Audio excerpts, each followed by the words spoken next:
I was given something that would change my life forever. Not a prize, not a windfall of cash, but control of an entire company.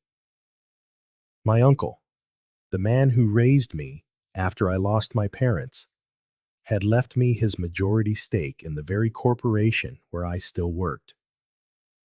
I had always known this, but I chose to keep it a secret, to live the life of any other ordinary employee. He used to tell me, Liam, protect yourself from everything, even marriage. Never put what's yours into the wrong hands. I took that lesson to heart. Everything was legally ironclad long before I ever got married. But that night, when I came home, I found my wife with a folder tucked under her arm and a look in her eye I will never forget. We need to talk, she said. Her next words fell like a knife. I don't think we're compatible anymore. We have different interests now. I want a divorce. I tried to control my breathing, and then came the revelation that sent a chill through my bones. She was cheating on me, and not with just anyone. It was with our boss, the man she claimed to admire, the visionary who had everything I supposedly lacked. As she delivered her speech about freedom, a better life, new perspectives, and new dreams, all I could think was, if only you knew who was really in charge here. She believed she was breaking free from a failed husband to be with a powerful man. She had no idea that I held the entire company in the palm of my hand. My name is Liam. I'm 38 years old, and for a long time, I believed my marriage was wonderful. I met Claire at work. We started as colleagues, then became inseparable. She had this expansive energy that could light up any room. I, being more reserved, let myself be carried along by her rhythm. Soon enough, we were sharing bills, dreams, and a routine that, for me, felt like enough. I've always been a simple man. I never flaunted anything, never felt the need to prove my worth. What Claire never knew was that long before she entered my life, my Uncle Henry had already left me something of incalculable value, the majority of shares in the very company we worked for. I was, silently, the true owner of it all. My uncle raised me alone after my parents died. He was a tough man, but fair, and he always repeated, don't blindly trust anyone, Liam, not even in love, especially not in love. Protect what is yours. He was the one who made sure that, legally, everything was firewalled. When I married Claire, we had a prenuptial agreement, revised contracts, and every detail was notarized. She never suspected a thing. To her, I was just another average, unremarkable employee with no ambition. And perhaps because she believed that, she began to look at Adam, our direct superior, as if he were a man far above me. She didn't know that when it came to any major decision, my signature carried more weight than his ever would. As she spoke of new dreams, freedom, and a better life with Adam, all I could think about was what her reaction would be when she discovered she'd traded her husband for his underling. Because, in the end, the real power had always been with me. Claire thought she was taking a step toward the future, but in reality, she had just signed her own ruin. In the early years, everything seemed perfect. Claire and I lived in a rented apartment, saving every penny.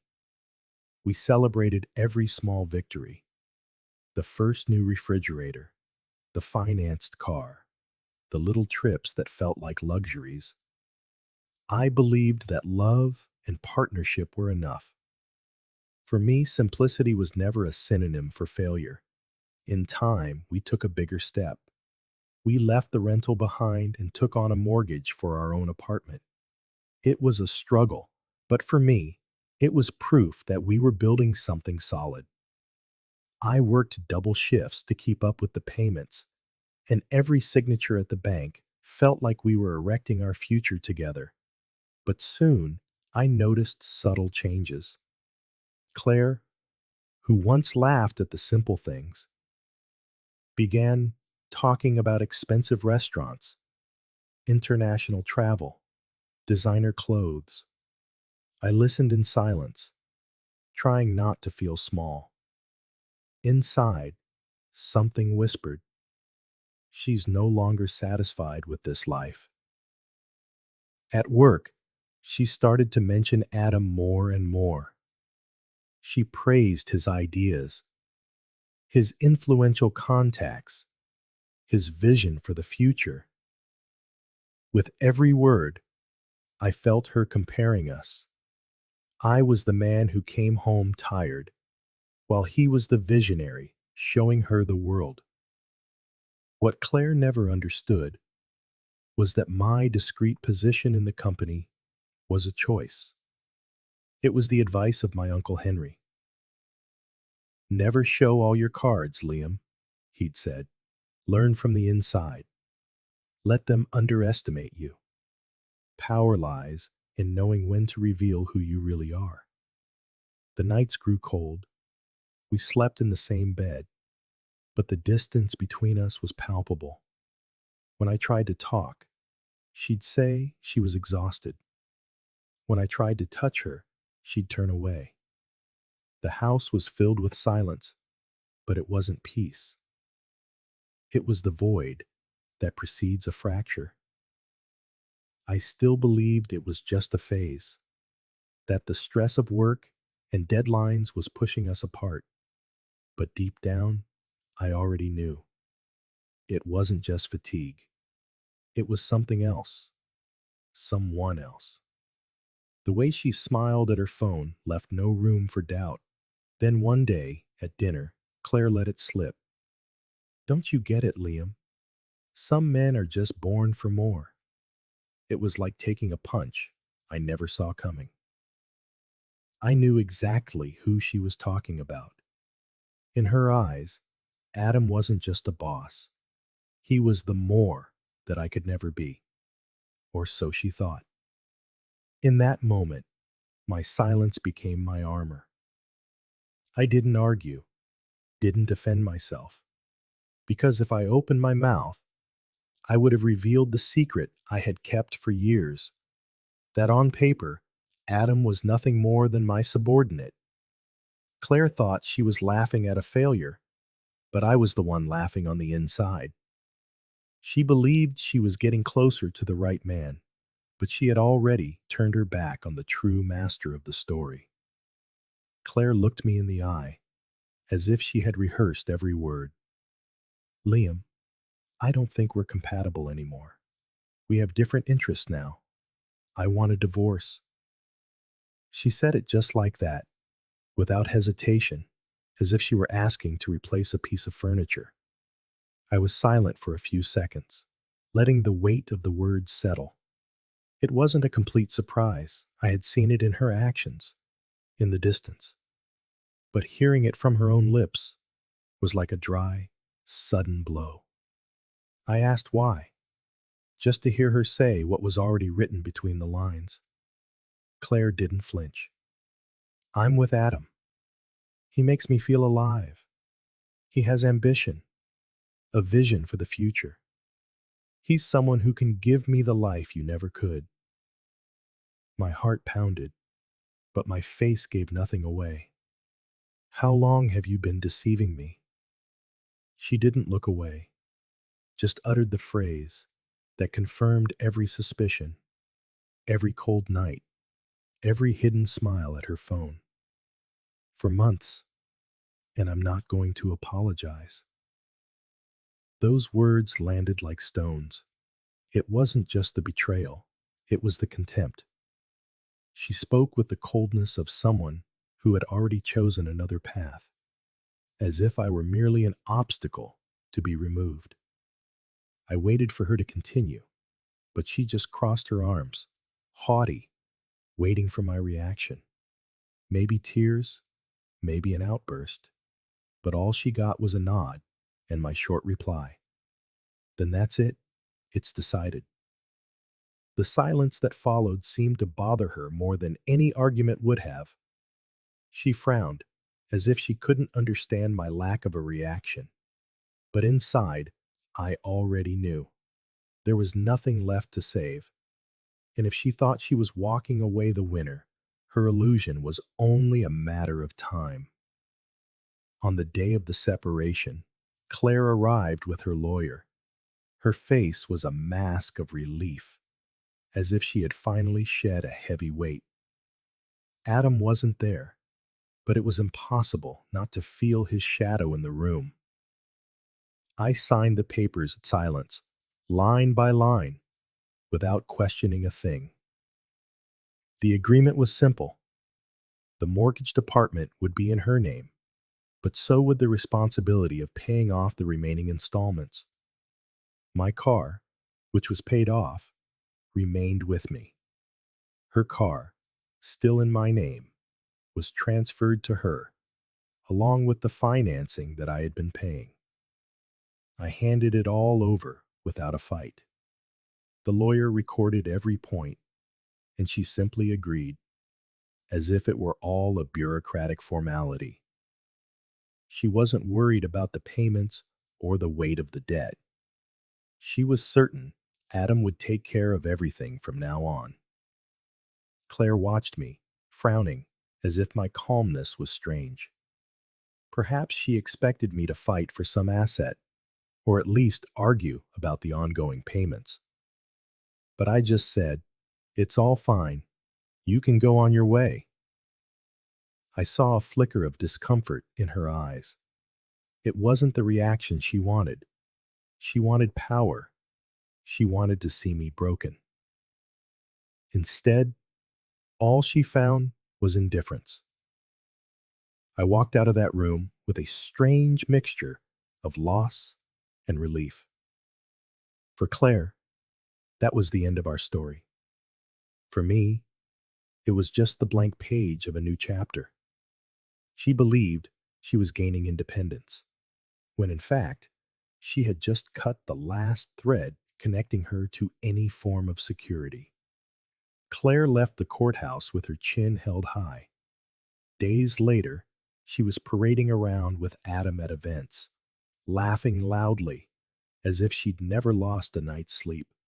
New dresses, raised glasses, and looks of superiority for anyone who dared to mention my name. However, reality was beginning to show signs that it wasn't so golden.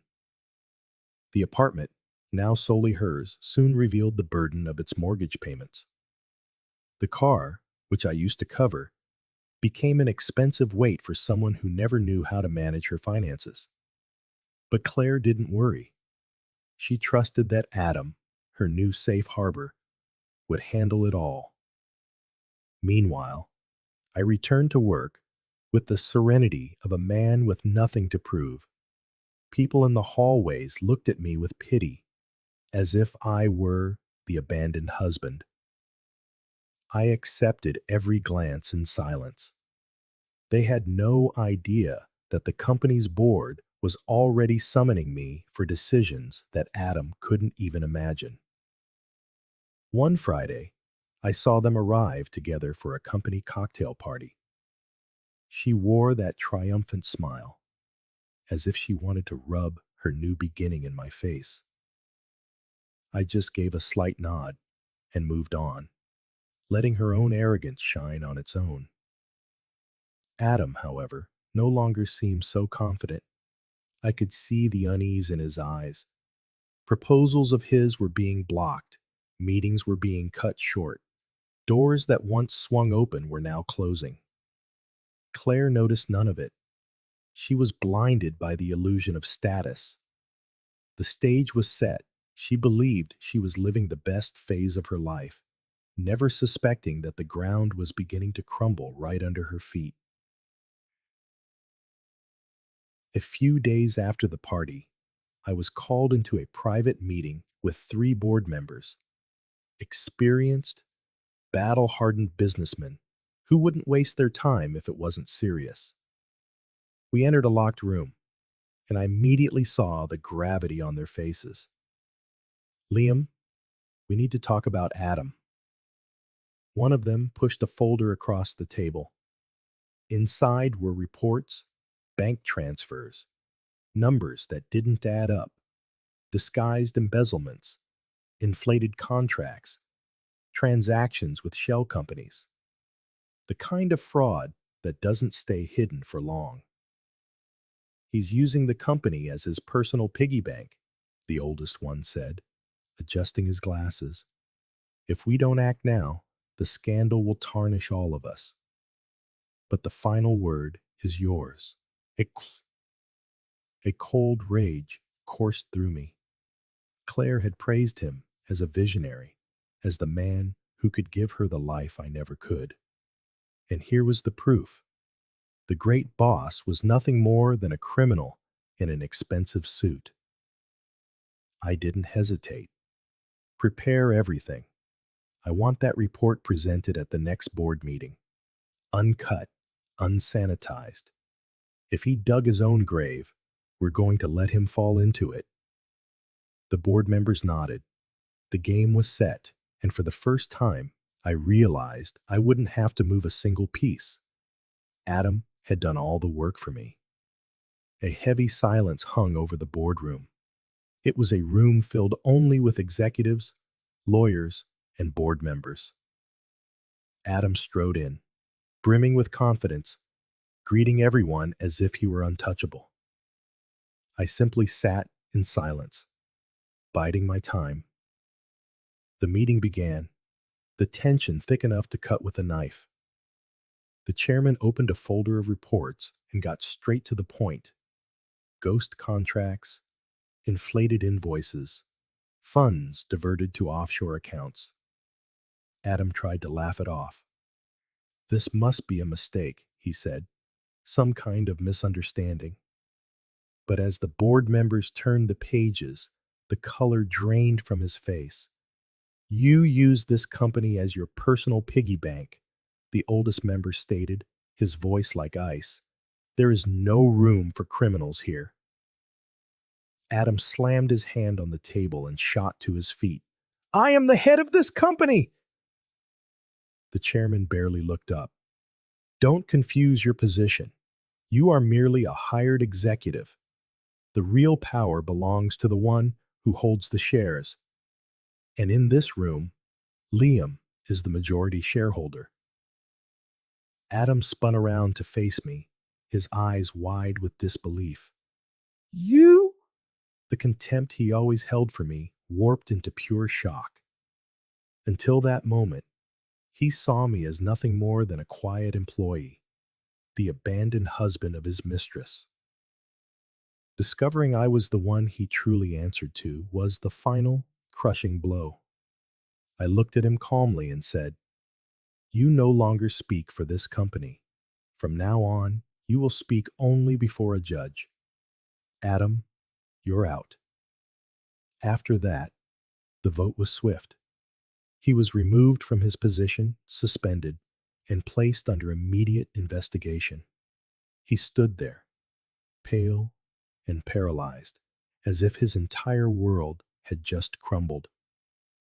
In the hallway, Claire was waiting, a triumphant smile on her face, ready to stand by the side of the victorious man. But when she saw Adam emerge, pale and sweating, her smile vanished. Adam, what happened? She asked, reaching for his arm. He shoved her away, his eyes filled with rage. Shut up, Claire. Don't follow me. Don't you dare ask me anything. She recoiled, stunned and confused. She searched his eyes for an explanation, but found only scorn. The same man who had promised her the world now treated her like a dead weight. It was at that exact moment that I walked past them. Our eyes met, and I delivered the sentence she would never forget. You traded the owner for the employee. She didn't answer. She just stood there, frozen, as if the ground had fallen out from under her. The fallout was immediate. Adam's fall from grace was swift and brutal. Without his position, his prestige, and with a fraud investigation looming over him, no one wanted to be associated with his name. The visionary Claire had so admired was now just another disgraced executive. And it was in this state of ruin that Claire came running back to the one place she should never have returned, my office. She walked in unannounced, her eyes welled with tears, her voice trembling. Liam, I made a mistake. I didn't know. Adam is finished. I don't know how I'm going to pay the bills, the car, the apartment. Please, give me a chance. I'm willing to try couples therapy, whatever it takes. I will never do this again. I am so sorry. I let her pour out every last plea into the empty air. When she was finished, I stood up and faced her. You told me you would never apologize. Remember? I said, my voice steady. You looked me in the eye with pride and said you didn't regret the affair, that you were happy to replace me. Well, now you have to live with it. She trembled and then sank to her knees at my feet, sobbing. She clung to my leg as if she could hold on to the time she had already lost. Please, Liam, I'm begging you. I can't live without you. I made the wrong choice, but I've learned, I swear. Just give me one chance. We can go to therapy. It will help us. I looked down. I looked down at the pathetic scene. The woman who had once called me mediocre was now groveling. It's not about therapy, Claire. It's not about regret. It's about what you revealed about yourself. You never loved me. You only loved the idea of what you could get from me. And when you thought you had found someone better, you didn't hesitate. It isn't love that brings you here, Claire. It's fear. Fear of debt, of loneliness, of a life without status. You don't miss me. You miss what I represented. Her tears flowed, but they didn't move me. I concluded, you called me mediocre, a man with no vision. Today, you understand that you were the one who was always blind. And there is no coming back for someone who scorns what they once held dear. I stepped away, forcing her to release her grip. Get up. I won't kick someone who's already down, but I won't extend a hand to someone who dug their own grave. She remained there, kneeling and weeping, as I left the room without a second glance. The lesson was clear. Some people only discover the true value of what they had once. Everything is lost. Adam couldn't withstand the investigation. The reports became lawsuits, and the lawsuits became a conviction.